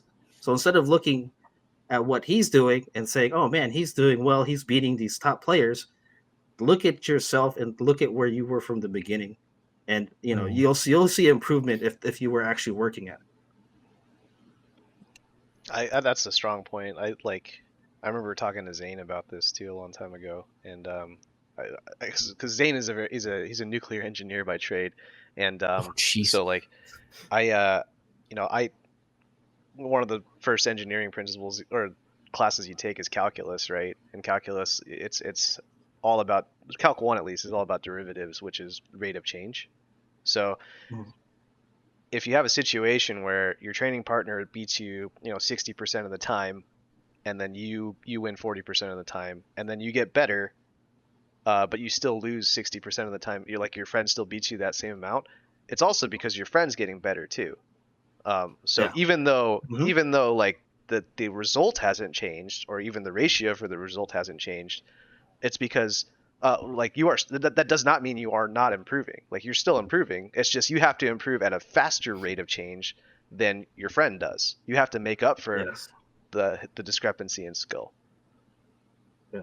I mean, I bring you up all the time as like the comparison, like kind of like my litmus test, right? Like I was going 0-20, like we'd play, and there's times where I'd be like, man, like I don't even know if I'm worth, John's even worth playing against me at this point. Like I'd just be losing, and then gradually, like I'd be chipping away, and I'd be like, hey, I got a game out of these 20.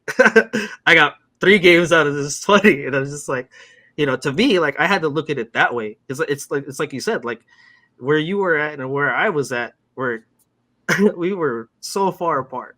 Yeah, agreed. And I had a much wider gap to close. And then, like you said, you're improving at the same time that I'm improving. So it's just like for every little step that I'm taking, or even a big step that I'm taking, you're taking a little bit more to be better than me, that much better than me. So I got to keep closing that gap. And then now we're at the point where like you can take full on sets from me. So it like from my vantage point, I'm like, oh, Benny improved faster than I did. Like his rate was further than mine because he lessened the gap. So that means that's a kick in my ass too, to be like, oh, that means I need to increase my rate of change a little bit more. if anything, to stay a little bit ahead of Benny before he kills my ass next time we play. Before they buffed Dawson. Yeah, right. Well, even then, like the set that the set that we're talking about here, like you changed one thing. I remember that one thing very well. So that's why like I can beat that now, but you're gonna come up with another thing the next time we play. Like it's gonna surprise me then too, you know? So it's it's almost you gotta recognize like your own path versus your opponent's path, and recognize that everybody's improving at the same time. The same thing applies to MR, where everybody's getting MR and raising their MR at the same time. So even though you might be like fluctuating and stuck in a specific spot, the act of staying in that spot is actually a sign that you are still improving, because people are joining the master ecosystem at all times, you know. So what about you, Maynard? So like I had experience before, like with League of Legends, like coaching people. And Oh man, League of Legends. Yeah. Oh, that was some good times. whole different kind of personality type, huh? Yeah, and that was like trying to like teach people like how to CS and how to harass and things like that. Where applying it to like Street Fighter, I was trying to teach them like how to like walk around at first instead of jumping, and how to poke and not always hit the same button. So you know, things like that. But like I think my big thing of like identifying like where is it my time, like I kind of apply the same rule as I do with foods, like foodie groups. And I kind of give like a 3-strike rule, honestly. And it's something of just like in a sense of hey, like here's an actual example. There was a Jamie player that asked for feedback and assistance, and I watched a replay and I broke down everything. I made a whole YouTube video and talked about where his issues were. One of the big, 2 of the big issues was, no, sorry, 3. 3 of the big issues was he was constantly jumping. He never stopped jumping. It was his main transportation. The second thing was he never understood his ranges with Jamie's palm. So he would like be way too deep or just completely whiff. And I think it was like always like 90% fierce and like 1 jab version of it. And that was like the whiff. And I'm like, what's going on? And then last but not least was just the amount of buttons he pressed. He constantly got counter hit. He never played defense. And so like I broke it down for him. I was like, hey, you don't jump for these reasons. You know, you're no longer able to block. You're predictable in the air. Stop palming all the time at this range. Like you gotta see where the range is. You want to go for the tip, stuff like that. And I want to say like maybe like a week or 2 later, like I just saw him like complaining again, not having any success. And I go back and watch the replay to see what was he doing differently this time. And honestly, nothing changed. So it's like, hey, what here's the things again. Like, can you like try it? Like, is there a reason you don't want to try it? What are you having issues with? And just honestly, no response. So it's like 2 at that point. Finally, he just complains again, and it made it rough to where it's like, I don't think this guy just wants to listen at this point. He's not taking any of the feedback. He's not applying anything of that sort. I have no clue if you even watched the video. So it's just like, I don't want to put all that effort into trying to break something down for somebody.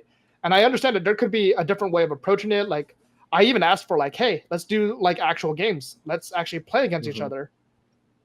And I couldn't even get that. So it's just like trying 2 to 3 different ways to try to teach someone and not even getting a response and not even seeing an inch of improvement. It made it rough to like, do I want to spend more time on this? Like, yeah, I don't really want to just keep repeating myself. And, you know, until you make those steps forward, I can't really see anything that you could do to improve further. Yeah, I mean, it's pretty much like everything. We kind of all said it's like it's investment of your time, right? And you want to make sure that what you're, you know, the information that you're providing them or the knowledge or whatever is being put to use. And if it's not, then it's like, why am I even saying anything, right? Like that's kind of what it boils down to. If I tell somebody, hey, how do I deal with Dalsim's teleports? It's like, well, if I just do it raw, you could just jab me and do a punish counter air combo. Oh, okay.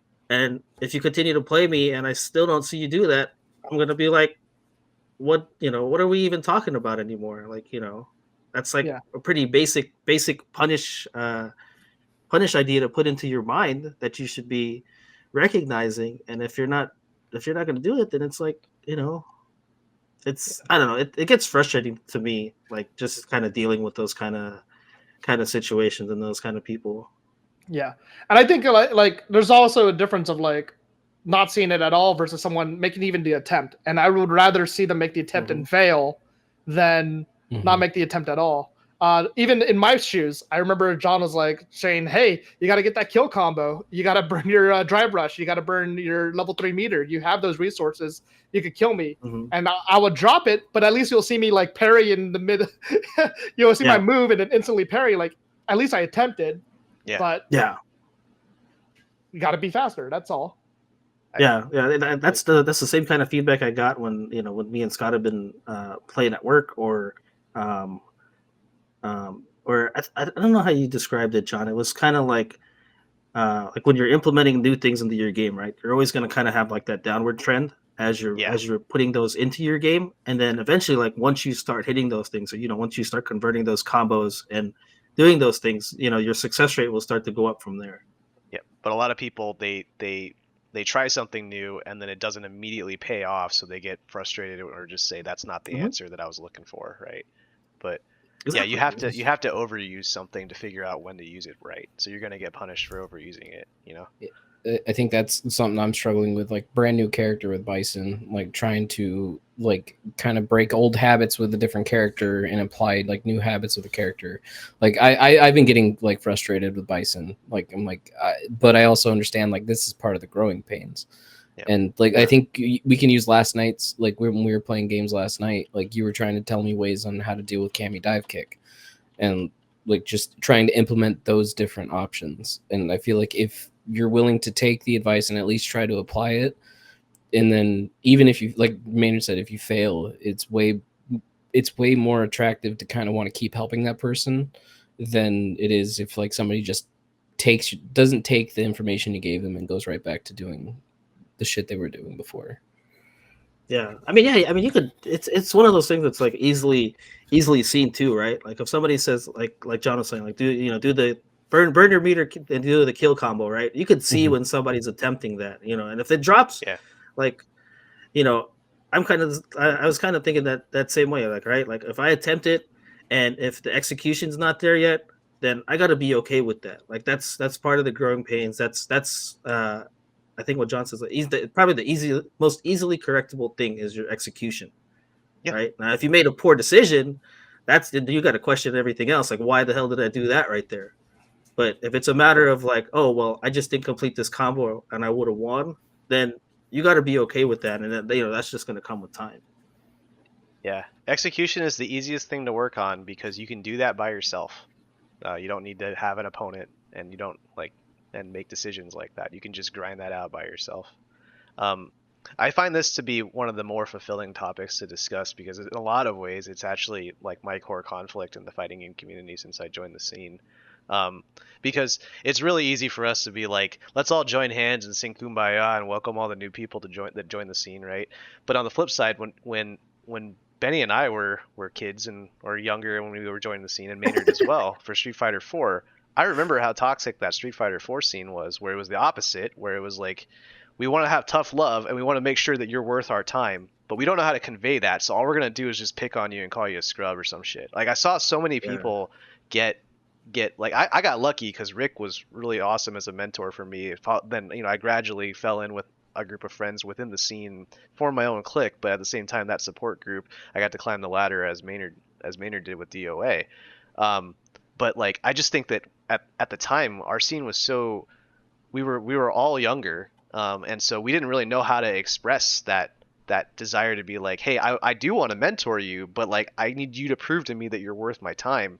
In a lot of ways, like they would say it something like that versus like nowadays where we'd be like, I want to tell how serious you are, everything that we've talked about on the show up to this point of like feeling that out, because the reality is we're gonna get players that are very, very interested and bright and shining stars that will skyrocket to space someday, and then on the flip side we're gonna get people that are just here for the fad, or have some like emotional issue they need to work through to actually be able to handle getting mad at these video games when you lose, you know?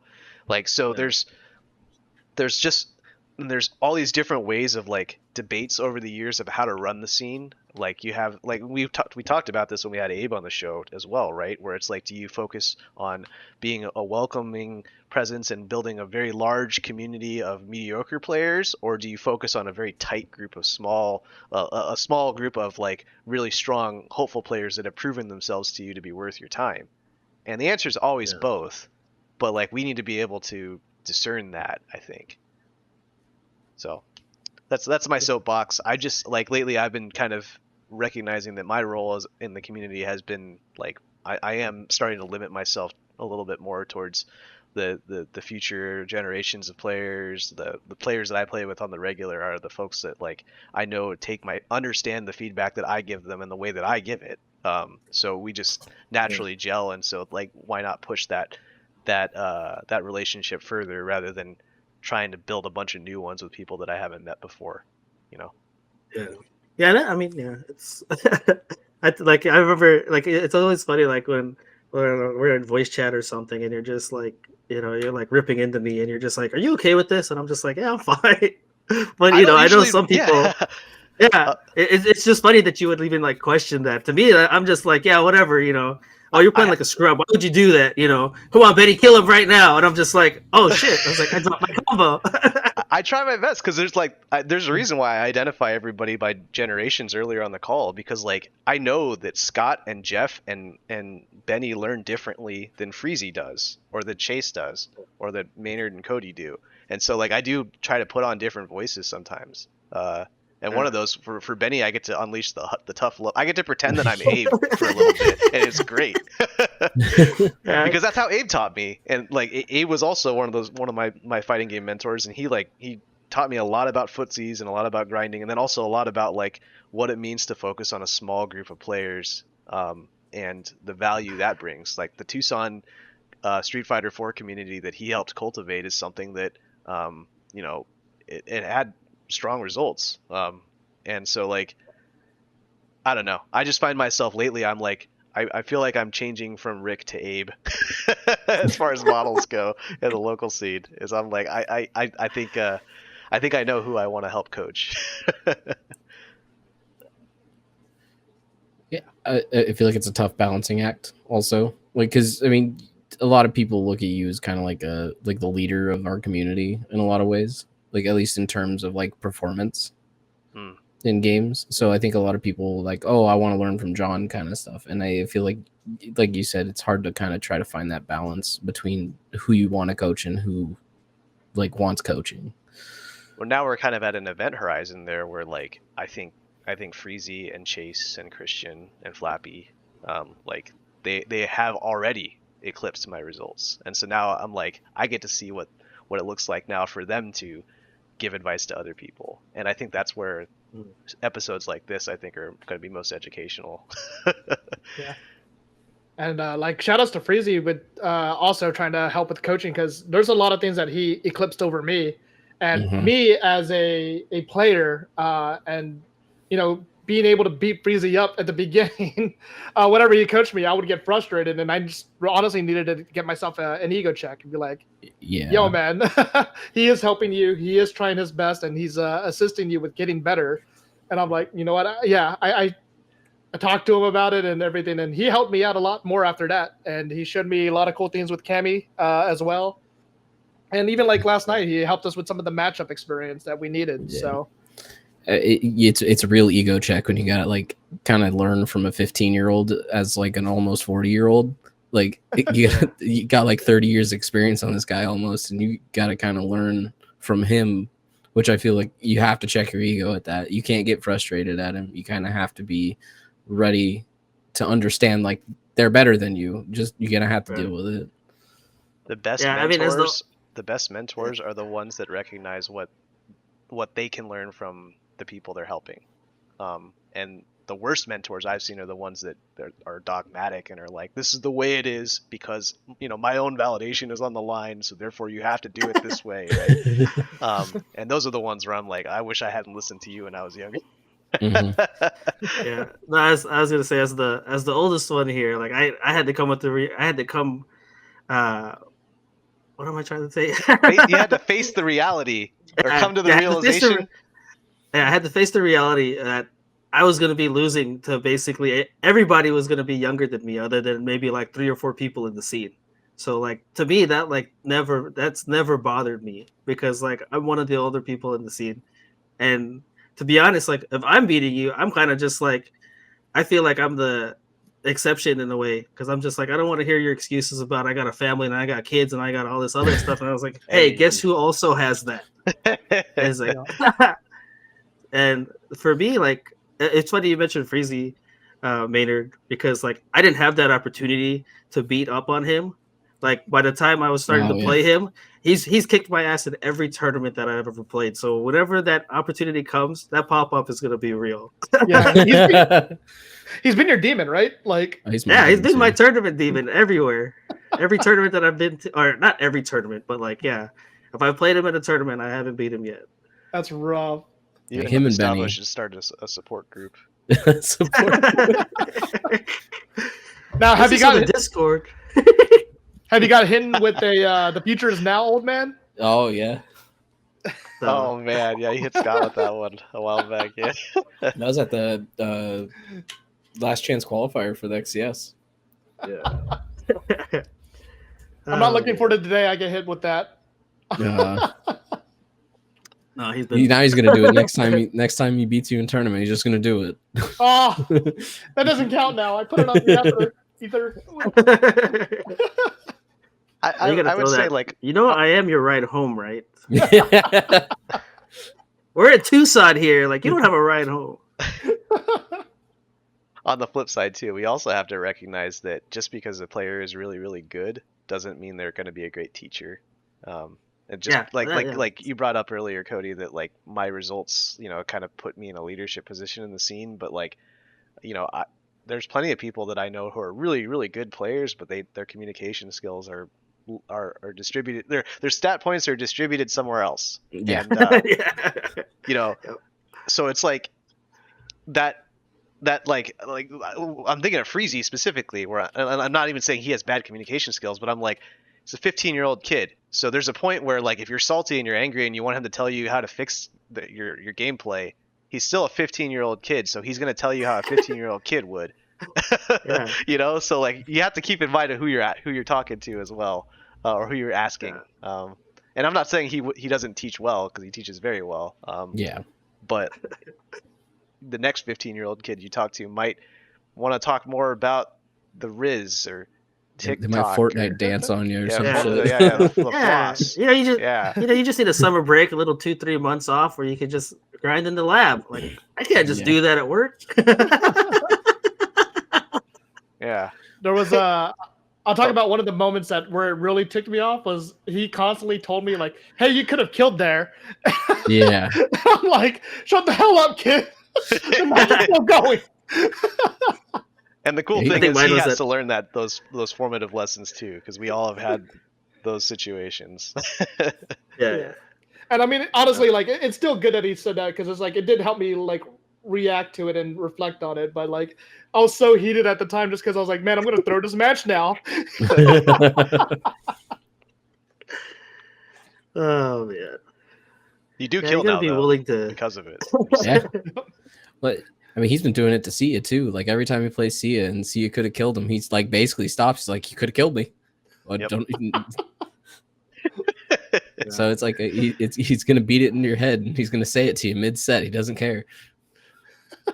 He's gonna say it to one of the old guys next time, and trust me, I have said that to some old people in our scene, and they do not handle that well. Oh man. Yeah, don't worry about it, John. Cool. So sorry for the tangent on all that. I just like, again, we were talking with Cody about like how he entered the scene, and it got me thinking about, we're at Evo, all kinds of people are going to be joining the scene. So how do we as a community prepare to welcome them or not? But speaking of community, we also have like a ton of events coming up and a lot of like goings on in the community. And I know that Maynard, you've got a couple of things like under wraps that you wanted to talk about, right? Yeah. So 2XKO is coming up with this Alpha Lab. That starts on the 8th, August 8th to the 19th, which is Thursday, and then a whole week, and then Monday. So it's quite a long event to just try out the game, and hopefully everybody gets in. I have no clue how many people they're accepting, but they did say that they're releasing it in waves on the 8th. So pretty exciting. With that in mind, they did also announce that there is lobbies. They're going to have lobbies in there or direct matchmaking. So because of that, I do want to test some tournaments. So I will be hosting 2 sets of tournaments. I will have like the dates and everything all planned out. But I want to try a different formats. One of the things I brought up in a previous episode was that being that this game is a team-based game, I do want to try both the duos format and also like a mixed format.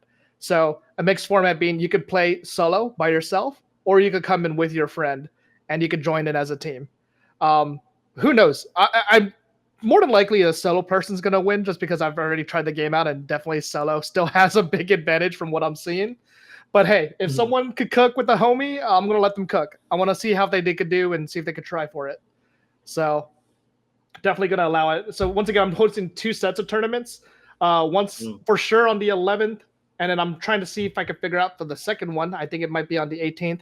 And the main reason being that they're on Sunday is because on those Saturdays, there's a different tournament. On the 10th, we are having Secret Labs. It's our first Secret Labs post Evo, our first Street Fighter 6 post Evo. So we'll be having that at the Tempe, the gaming zone location in Tempe. Probably works a lot better there. So we'll be having that at about 3 p.m. And then on the 17th, Dragon Ninja is hosting Z-Axis, but this time at the Glendale location. So this is the first time we're hosting like an FGZ event at the Glendale spot. I know they've been doing Smash tournaments over there, so that's technically FGC, but I mean, this is the first time we're having life bars, over at the gaming zone in Glendale. So that one's going to feature Dead or Alive 5 Last Round, Virtual Fighter 5 Ultimate Showdown, and Tekken 8. And the Tekken 8 is a Tekken World Tour event. So if you're a part of that Tekken World Tour and you're fiending for some points, this is one of the best events in Arizona to go to. Usually tons of players from both Phoenix, Arizona, and Tucson swing by and have heavy competition over there for Tekken. So, if I may, Maynard, I'd like to channel my new Abe persona and say, West Side, you better show up. You spent the past 10 years bitching about how we do everything in TGZ Tempe. Now they have Glendale, so come on out, actually compete. Yep. Let's see if you guys And not are to as good as mention- you say you are. Tucson said they're going to drive that extra 20 minutes to get there. So, Yeah. Yeah. No excuse. Yeah, I mean, well, yeah. Shout out to the TGZ too, man. The Bros, like they've been a huge part of our scene since they've opened up. Been accommodating to as much as we can try to do in terms of setups and getting the right monitors. DLC for the games. That's not something that comes cheap. So it's like the fact that they have a West Side location too. It's just like I can't really make weekend events, but right now, but we'll see. Might have to call in sick one of these days. One last thing, because of 2XKO coming up, I did open up a new Discord server for that as well. It's just called AZ2XKO. It's just got an Arizona flag with the 2XKO logo. There's no way I could make a direct URL, so I don't want to shout a random URL out because that's probably going to close in 7 days. But I did post some links over in multiple Discord channels. So if you're in AZ 3D Fighters, the Air Dasher server, or even the AZ Unified Discord server, check out the general channel. I did drop it in there. You can even hit the search button to search for it, as well as the Facebook group. I will also put a link to the Discord server in the description of this video. Awesome. Perfect. So yeah, come join. I'm going to try to post some the event information in there, such as the 2 tournaments that happens during the Alpha Lab, as well as my experience with the game. So if you haven't yet to try it and you're wondering about things about it, I'll be glad to talk anything I learned about it. One of the big things that me and Honorable were trying to figure out when we first played it was how to tag. So This game is very unique with its tag system. It's not like Marvel where you can just hit 2 buttons. Definitely you want to be able to, it's like you assist, and as your assist is out, you then tag them in. So it's a really unique system, and it's a lot of fun. I'm still enjoying the game, and I'm looking forward to the Alpha Lab. Cool. I'm trying to think. There are some online tournaments coming up soon too, right? Like, or rather, TNS is this week. Like, that's the other side of it. Is like, since Evo, I think a lot of us are more interested in entering tournaments and online tournaments. We had the World Warrior tournament last Thursday. Shout outs to Freezy for doing really well in that one, getting the furthest out of all of us. I think he beat Strider, and he lost. I think he beat Strider again, and then he beat one more dude. I think I forget who. I think he lost to Enzo the Hokage Enzo. immediately Yeah, he after lost to Strider. Enzo, Okay, Yeah. fair enough. And then Chase and I also entered that we were in the same pool, and I think we got almost as far as him. I think we were like 1 or 2 matches behind him. And then I think everybody else on this call was entered in the tournament too, right? I was not. Yes. I did not have. I got sick. Like after last week's podcast, I was done. Like Wednesday, Thursday, Friday, I was. and we talked about it. I'm like, I took time off just in case I do get sick, and I got sick the next day. Wait, did you catch it from the podcast? I don't know if I caught it from the podcast or like just bad. I put it out there in the world and I got it, but yeah, it was rough. I'm still dealing with a congestion. Oh, sorry, man. It's Actually, yeah. Speaking about the online events, we also have on Thursday our AZ versus Colorado 7v7. We talked about it like 2 weeks ago, and it's getting closer. So really excited. Come on to the Twitch chat and cheer all your AZ homies on, and we're gonna show Colorado what's up. It's gonna be a long night too. It's like first to fives for all 7 matches. Yeah. And not if it's 5-0 them all game. It'll be a quick night. 35-0. And last one, not any of my event, but just a reminder for Street Fighter players. The Road Warrior is still going on. They have another one later this month on August 21st, which is a Wednesday. So. Oh shoot, I didn't know about that. Yeah, because registration closes like earlier than the day of, if I recall correctly. Yeah. So people got locked out for the last one. Yeah. 2 to 3 days before bracket play. So I'll post it up again on the SF6 events. I actually wanted to create an event for each one and post reminders. So I'll get that done later today. Yeah. Oh yeah, about the World Warrior. I didn't see it until after the fact, but I did see that Moss made top 8. Oh yeah, Moss made top 8. Yeah. He's been grinding a lot lately, and the West Coast scene I think is really taking to using him for cami practice. Last time I matched up with him in ranked, it did not go well for me. He's on fire lately. So nice job, Moss. Yeah. Cool. Well, I think we hit all the big topics that we wanted to discuss on the show today. It was a lot of stuff. Yeah. We for just kind of behind the scenes for people, when we came into this show, we were like, "What are we going to talk about?" Hey, shoot the shit. What about the Olympics? Okay. Yes. So I'm glad it ended up that way. We've got such a good rapport with this group. So. Oh, I do have one thing, and I forgot to bring it up last time I was on. Benny, you're a Rams fan, right? Yes, sir. I'm a Chargers fan. We share a home. No. You guys. Yeah, rent. we rent. Yeah. Jeez. Wow! Right away. Yeah, sorry. I had to bring it up. There's like a slight rivalry there, but it's not. They're our landlord. Basically. No love from Benny though. He's like, no. It's like the head was like held out like Ryu and Cyclops, and Benny's like, "Fuck you, get out of my house." I knew it was coming. I was ready for it. If Benny's anything like me when it comes to sports, like my team is my team. I don't care who your team is. Yeah. No. See, I had that discussion at the first Casa Grande tournament with Velociraptor because the Niners were doing well last year, and he's a kind of casual Niners fan, and I was just like, and he said something like, "Is there no division loyalty?" And I was like, "That's not a thing." I'm a Chargers fan. No. I hate the Chiefs. I was like, "That's not a thing." Yeah, I was like, "That's not a thing." He's like, "Not even a little bit." And I was like, "No, that is not a thing." Is that kind of like Phoenix and Tucson at its height of most toxic, where it's like we hated each other so much that we wouldn't practice with each other, and it would get worse because of it? Exactly. Like I'd want to see them lose. Like by all means, as long as the Phoenix person ended up winning the tournament, that's all that mattered, right? It didn't matter if it was one Phoenix and 7 Tucson underneath them. That Phoenix person was on the top, and that's all that mattered. No division love. Nope. That does not exist. Well, any shout outs on the way out, Honorable? This is technically your bio episode, so you get first dibs. Same as last week. Shout out to just the Spiral Series Discord. I feel like we got a lot of strong players, and I know John brought it up last week. We have players that can really do well nationally, and I think it takes all of us to help them improve those odds at performing well. So the more people that are invested and put the time in helps our state as a whole. So shout out to everybody that shows up. Seconded. Yeah. What about you, Maynard? Yeah, I mean, besides the whole Spiral Series, I got to give a special shout out to the whole 7v7 team because I want to beat up Colorado. So, Honorable, you're on it.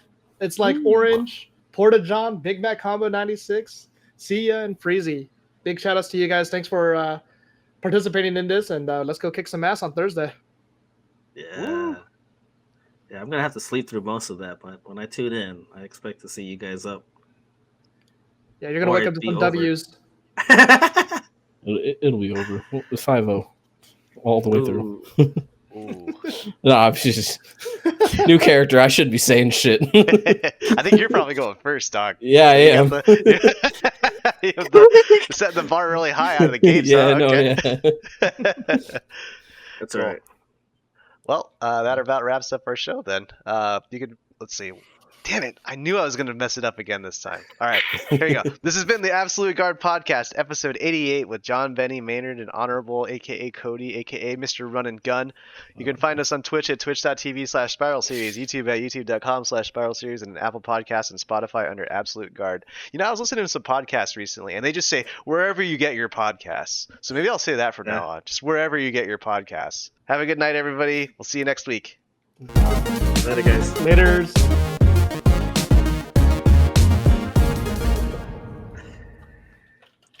It's the running gun. Oh, God.